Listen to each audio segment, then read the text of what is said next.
Today I fucked up by trying to please my wife so hard I thought I'd die. This happened last month. I have a wonderful wife, and even though we are in our late 30s and have 3 kids, we still like to copulate on a recreational level. Now, my wife can be hard to please. She's a slow starter, and has a hard time reaching an orgasm from intercourse, which means that once I'm finished I'm dedicated to helping her reach the finish line too. This can take an additional 90 minutes from any previous coital activities. Frankly, it's the hardest workout of my life, and often leaves me with a tennis elbow and inability to pronounce words for 30 minutes after. On the plus side, I often don't have time to do the dishes after. Now, I'd say I'm more of an attentive lover than a good one. I tend to think of the female orgasm as a beat 'em up on PlayStation. If I just push all the buttons, something special has to happen sooner or later. Over the years I've come to identify which buttons my wife likes to have pressed, and I've realized part of her being a slow starter stems from her being able to orgasm multiple times until she reaches a huge finale with a standing ovation, fireworks, etc.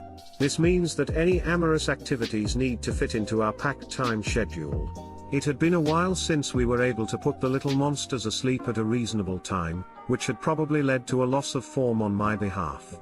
Last month we were able to get her done, as our local priest likes to put it.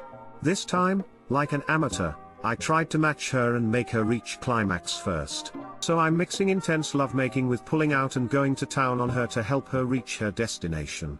Through no fault of my own, my wife seems to enjoy it. She is having multiple of the minor orgasms, and I'm clinging on for dear life, hoping that she will reach the big one already, and also trying very hard to remember not to say that out loud. I'm a sweaty mess, the room is really warm, and I'd like to take a break for a sip of water and turning a fan on. Or to send in a replacement. Also, we will probably have to buy a new sofa. We keep going at it, my pelvis is thrusting like a jackhammer on the fritz, and my tummy is making weird sounds. Suddenly, my entire stomach decides that if I'm dumb enough to keep going despite its many warnings, it will take matters into its own hands. The worst pain I've ever suffered suddenly hits me mid-thrust, as my intestines try to break free of their confinement. I fold like Rivaldo during the World Cup 2002, doubling over on top of my wife, who thinks I can no longer resist her sexiness and am about to fall asleep in 5 minutes. "I love you," she whispers in my ear. "I'm dying," I croak in return. I finally push myself to my feet, and try to make it to my phone on the TV table to call 911. It's no good. I fall to the floor in a little ball of pain. It feels like the stomach is trying to rearrange the guts but can't decide where everything goes. After what feels like an eternity, the crashing waves of pain start to ebb out. My wife stands over me with a slightly worried expression. "You okay?" "Just cramps," I pant as I realize what just happened to me, finally realizing why people would drown from cramps. "Oh." She's quiet for a beat. "Can we go again?" I have spent the last month getting real exercise in a gym, and taking up stretching. I've also realized that if I ever come close to dying, I'm properly fucked unless my wife has been too. Too long didn't read, the one time I didn't please my wife it nearly killed me. Edit, someone gave me a I'm deceased award, and I want to say thank you and that this was a close one, but I'm still very much alive. Edit 2, holy crap, this is blowing up. I'm trying to respond to all of you and the comments are a truly entertaining read. To those of you calling it a humble brag or a boast about having sex, hell yes I got laid. But I also try to explain that much of the time I have no idea what I'm doing, so I'm not trying to toot my own horn here. I leave the tooting of horns to my wife. Edit 3, I would like to give a big thank you to all the wonderful people who have given rewards for this post. Thank you. As for my too long didn't read, a lot of people are unhappy with it. I'm sorry for that, it's the result of being a first-time poster in this subreddit. I don't want to change it now after the fact, but I'll try to improve on it if I ever fuck up again. I often don't have time to do the dishes after. The dishes can hear you in the other room, and they are terrified of what you might do to them. "I love you," she whispers in my ear. "I'm dying," I croak in return. The juxtaposition. I am laughing so hard at this. Should have used the Konami code. That's for oral. Can we go again? The spirit indeed is willing, but the flesh is weak. Edit, my first award ever, thank you kind stranger, I wish you a very long-lasting stamina and or just cuddles, whatever suits you. Edit 2, woe the gold, thanks, /you/ Pringles _ wish you.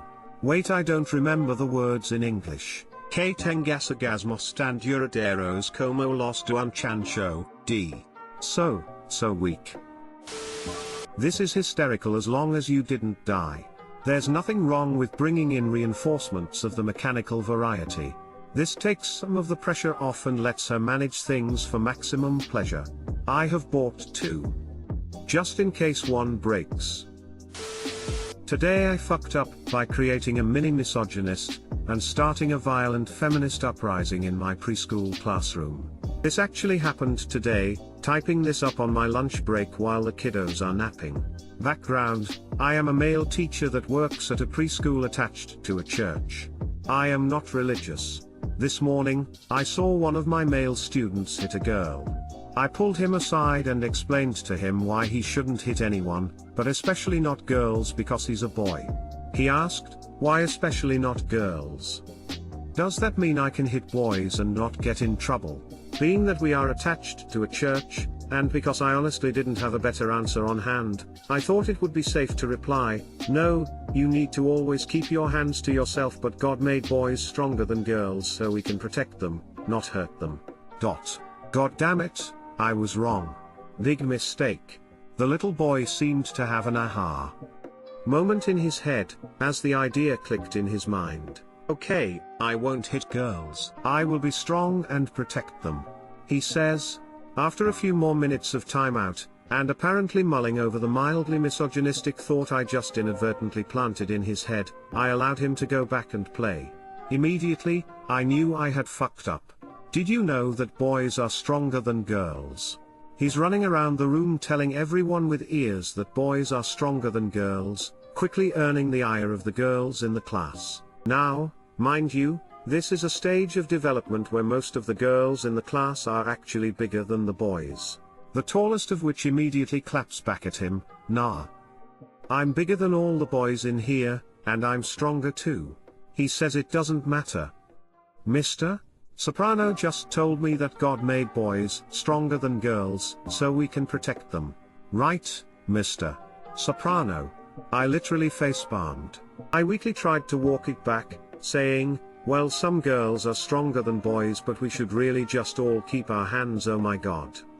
I was interrupted by the girl screaming at Tarek as she punched the boy square in the stomach, and all of the girls stanced up to fight all of the boys 1v1. It was madness. I could see seething hatred oozing from the eyes of the girls. They were bloodthirsty after their strength was questioned. One girl started pretending to use force lightning on a boy. I got them to settle down, and had talks with all of them about keeping our hands to ourselves and not hitting anyone regardless of gender. I still heard bickering under their breath of which sex was the strongest, but I at least ended the violence. Crisis averted. Anyhow, that's how. Too long didn't read, I mistakenly created a mini misogynist and caused a feminist uprising in my preschool class by telling a boy that boys shouldn't hit girls because God made boys stronger. Oof. Let's hope they forget it all happened completely after nap time. This is the point in the Star Trek episode where the captain turns to the junior officer and says, this is what happens every time someone violates the Prime Directive. One girl started pretending to use force lightning on a boy. Why is no one talking about this girl? I think she's the real MVP of this story. Girls weaker than boys. Clearly you have yet to experience my _unlimited power_. This is hilarious. As a seer, I would send a quick note to the parents to let them know that a lesson about gentle hands got misconstrued and the kids accidentally took an incorrect message from it. Totally? I feel like the topic hasn't been fully fleshed out at its end point here. If I were a parent, I would take the opportunity to cap off that eventually the boys will be stronger/heavier as adults, and should know their strength if playing rough with a friend. But also that it does not dictate their worth as people. A talk like this might have saved young me from feeling burned when all the boys got bigger, faster and better at sports. Oh boy, I can't wait for my mommy and my daddy will know about this. My father will hear about this. Just leave it or don't hit people. Nothing good comes from bringing gender into the situation. Boys shouldn't hit girls, girls shouldn't hit boys, boys shouldn't hit boys, girls shouldn't hit girls. Just don't hit people. Today I fucked up by putting I voted stickers on my boobies. This happened just a few hours ago. Using my actual account because my husband will know it's me and there's no way around this embarrassment. Hi sweetie. On with the fuck up. It's my first time voting and I'm dropping off my ballot. I'm thinking about how nice it is that I did my part as a citizen, and ooh stickers. I took more than one and I noticed the large circle was about the same size as my areolas. The wheels in my head start to turn. I get home and strip all my clothes off. I'm feeling quite patriotic as I censor my teats with these sticky knockoff nipple covers. While my husband is on the phone, I lift up my bra to show off my work. He makes a face. I know this face. I'm reeling him in. I push a little further, I squeeze them together, wiggle them a little, and do whatever necessary to get the D. He hangs up the phone and gives in to my tempting ways. I start to go down on him for a while. Then I move to give him a taste of what's underneath the sticker. I start to peel it off. Fuck. That shit is stuck on there.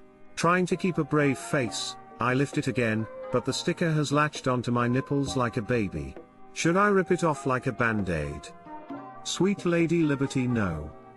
Ladies, do not rip anything off your nipples. Actually, take my advice and don't be stupid enough to put stickers on your nips in the first place.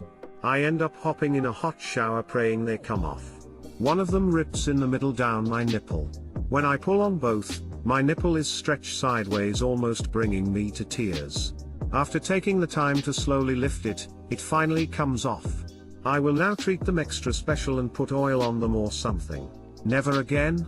Not even to get dick down. The four daddies of this country would be ashamed. Too long didn't read. I put I voted stickers on my nipples for the sake of getting in my husband's pants. It was painful to remove. Don't do this no matter how sexy.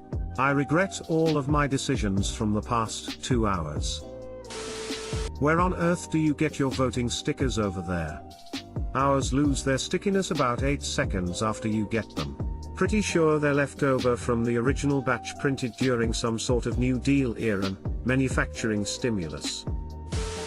That explains why people use band-aids instead of straight duct tape. Meanwhile the husband's like, so we still doing this, or this dick ain't gonna suck itself. You must have felt the burn. For future reference, oil, such as olive oil, will often emulsify glues. Not all glues, but most. So get oily I guess, woman shrugging. Make sure to simmer slightly before adding a couple sp of salt to flavor.